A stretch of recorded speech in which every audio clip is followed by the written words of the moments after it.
दीपक शिर्के एक प्रमुख बॉलीवुड अभिनेता हैं जो हिंदी और मराठी सिनेमा में अपने काम के लिए जाने जाते हैं, खासकर नकारात्मक भूमिकाएं निभाने के लिए, अक्सर खलनायक के रूप में। हालांकि उन्हें कुछ बॉलीवुड सितारों के रूप में व्यापक रूप से मान्यता नहीं मिलती है, लेकिन भारतीय फिल्म उद्योग में उनका योगदान रहा है पर्याप्त, विशेष रूप से 80 और 90 के दशक के दौरान।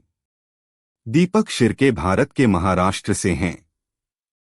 उनके प्रारंभिक जीवन, शिक्षा या पारिवारिक पृष्ठभूमि के बारे में अधिक सार्वजनिक जानकारी उपलब्ध नहीं है, क्योंकि वह अपने निजी जीवन को निजी रखते हैं।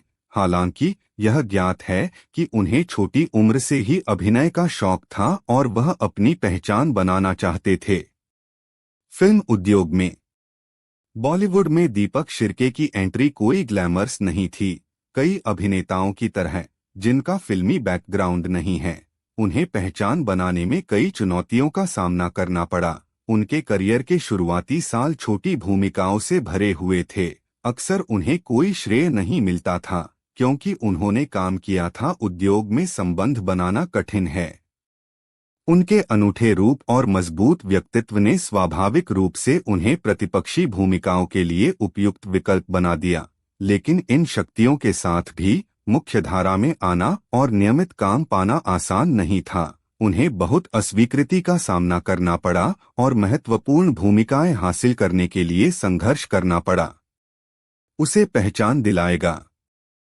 उन्हें सफलता तब मिली जब उन्हें फिल्मों में प्रमुख खलनायक भूमिकाएं मिलनी शुरू हुईं। उनके कठोर और डराने वाले व्यवहार ने उन्हें खलनायकों की भूमिका निभाने के लिए एक लोकप्रिय विकल्प बना दिया। एक ऐसी भूमिका जो विशेष रूप से उस युग के दौरान महत्वपूर्ण थी, जब बॉलीवुड फिल्में अक्सर नायक खलनायक की गतिशीलता पर बहुत अधिक निर्भर करती थीं।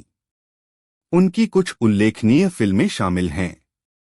बाजी उनकी प्रसिद्ध भूमिकाओं में से एक इस फिल्म में आई, जहां उन्होंने आमिर खान के साथ अभिनय किया।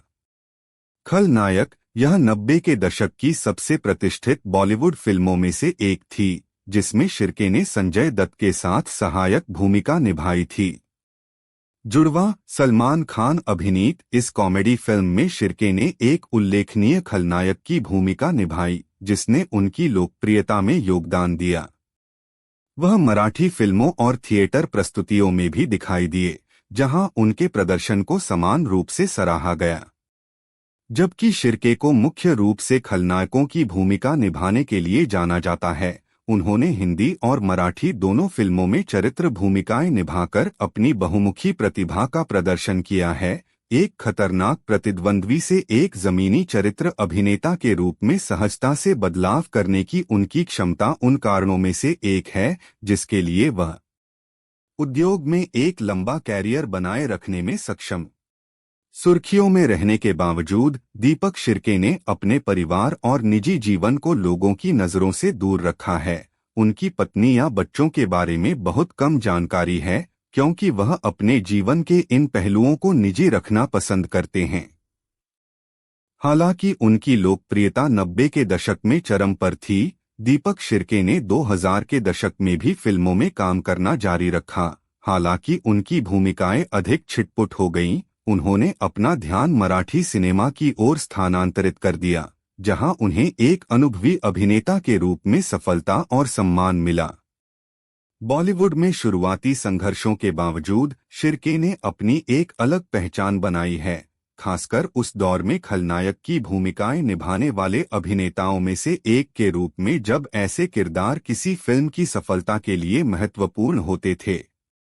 उनकी यात्रा भारतीय सिनेमा की प्रतिस्पर्धी दुनिया में जीवित रहने के लिए आवश्यक लचीलेपन को दर्शाती है, खासकर उन लोगों के लिए जिनके पास कोई स्थापित पृष्ठभूमि या कनेक्शन नहीं है।